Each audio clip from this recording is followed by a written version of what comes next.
biggest benefit we've gotten is to have the world discover Kisumu. Many come to Nairobi and fly back to their countries. They never knew of a beautiful lakeside city like Kisumu, but these 5 days, Kisumu has been on the world map, and I think we'll have many more investors coming back here to tap into the blue economy potential that's here, to invest in this region, in our country, and we are very, very glad that we're able to provide that platform. But more so, looking at the future of Africa, we are happy that out of this summit, we have a roadmap. We know what needs to be done to transform Africa, to take it to the next level. And these intermediary cities will form the engines of Africa's transformation. We're glad that Kisumu will be opening the way for other cities of Africa, and we are grateful that we were able to host it successfully. Thank you very much. Thank you very much, Waziri. And now to the members of the press, I think I want to give some few minutes if we have some questions. Kindly tell us where you are directing the question so that we can quickly answer it. So, I think you'll introduce yourself, the media house, and you tell us to whom you are directing your question. So we start with that. Okay. Thank you so much. My name is Albana, the Kenyan correspondent for Radio France International. To Mr. Jean-Pierre Mbasi, I have two questions. First, how do we help intermediary cities be ready to accommodate a fast-growing population and be able to reduce pressure on capital cities? And second, I've talked to a lot of mayors who came here to make partnership with international development agency or donors or partners, and how do we make them less reliant on donors and more self-sufficient? This last question start with you, the media, because your painting of Africa is such that people in this continent, you convince them that there are no future here. You in the media. Africa is a continent of despair. And you are sending beautiful images of your places. And when you are not painting your place the way it should be painted, you beautify your place. And you won't send the image of our place. And since you master the media, the only images that our young people have from their place of living is that of despair. And don't be surprised that if you paint your place as the place to be, then why don't we go to the donors and say, please, we beg for you to paint our place also like that and help us become like you. I think it is important to all of us to be responsible. The Addis Ababa Action Agenda says no sustainable development without sustainable financing. No suitable financing with outside own resources. We agree on that.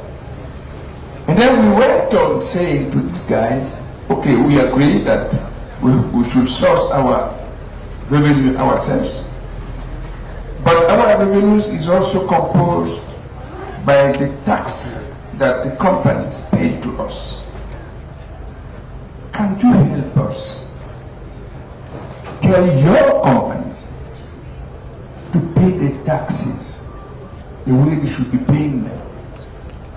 The Mbeki Commission set up by the African Union demonstrated that if the multinational in Africa paid their taxes to the African government, we will have no need for development aid.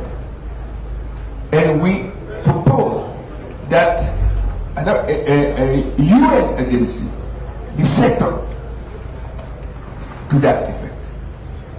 Respond, no. Who is for the continuation of this system? You people. Thank you very much. Just floor for another 2 questions, then we close up.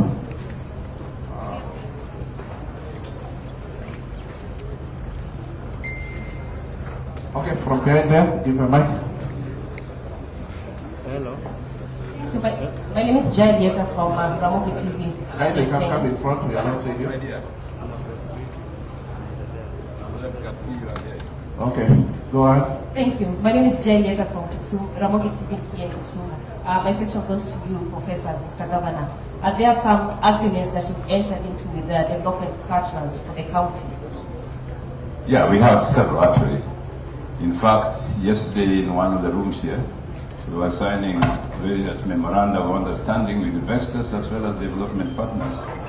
We have been working with Agence France Development since I became governor, AFD.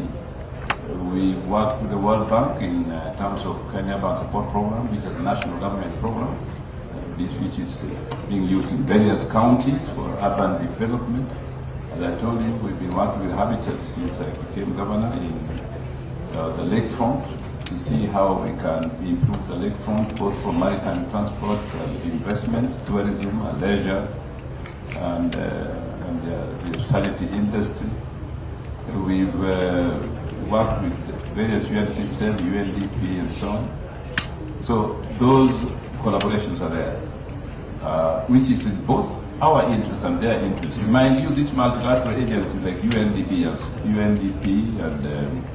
and the World Bank, and so we are stakeholders. We have stakeholders, so we have the right to be serviced by them. But much more than that, I just want what Jean-Pierre Lombasia just said about multinational corporations. If you see what has been happening in the DRC, Democratic Republic of the Congo, why there's instability, or there has been instability in Democratic Republic of the Congo, is because of companies from the West, the multinationals.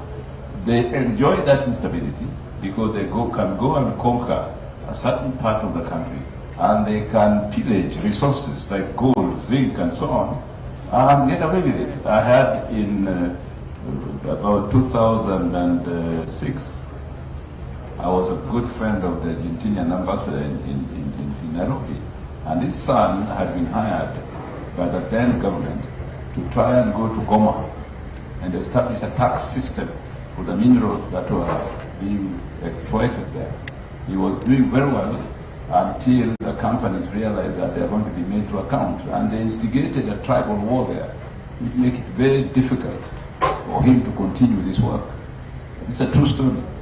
So the adventure that multinational, rogue multinational, I don't say all of them, have in Africa with regard to exploiting instability, even in Somalia, so that they can continue with exploiting African resources, raw, is something that the world must pay attention to. Thank you very much. Now, final question. Yeah.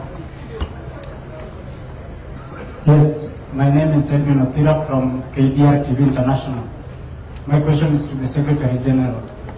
What are the mitigation factors that you are putting in place to ensure that immigrant youths will not die in the Mediterranean Sea when they are crossing over to Europe? Thank you for this question.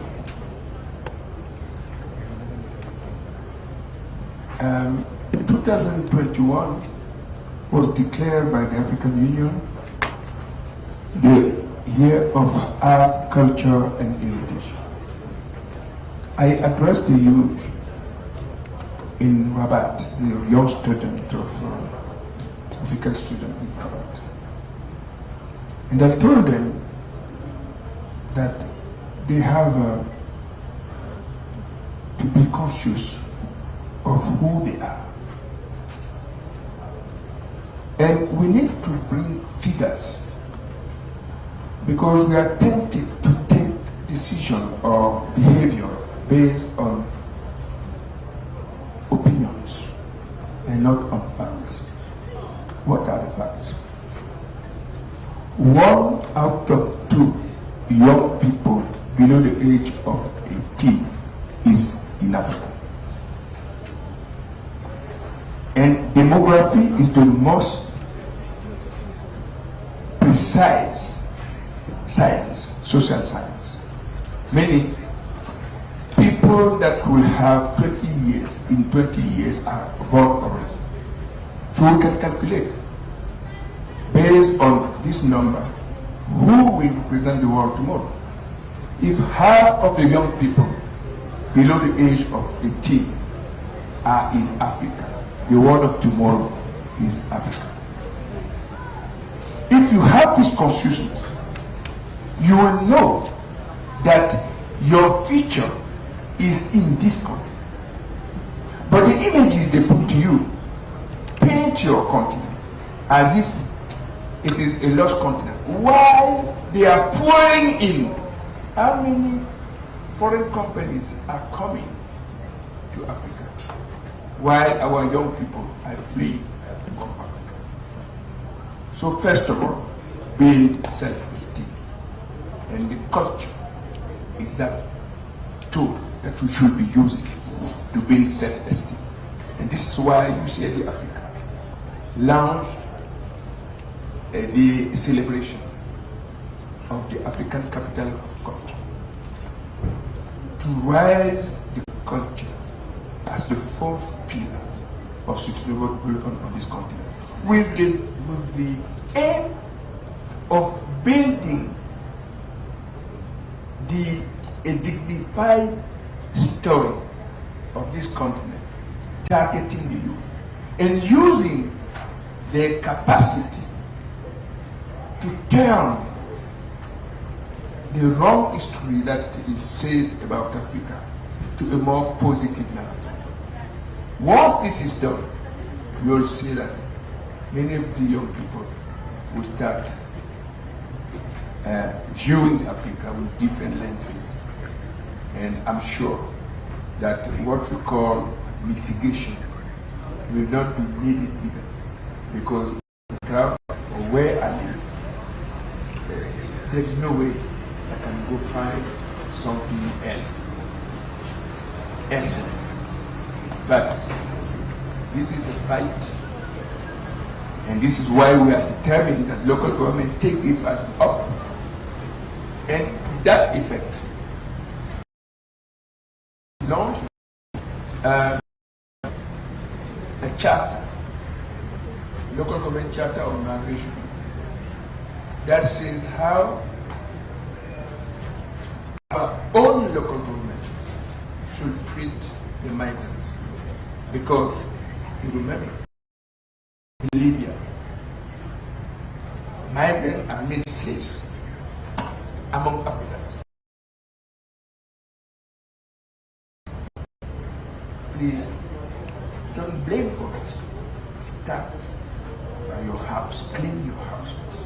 And this chapter is about cleaning our house. We are really shameful when we see xenophobia erupting in South Africa. We are shameful when we see all this. So please, we need to rebuild trust into our continent. And this is the main duty of local governments. Thank you very much, Waziri Eugene and the Governor, Professor Nyang'ong, for your time. I think members of the press, you can engage the leaders later. Waziri might want to say something. Sorry.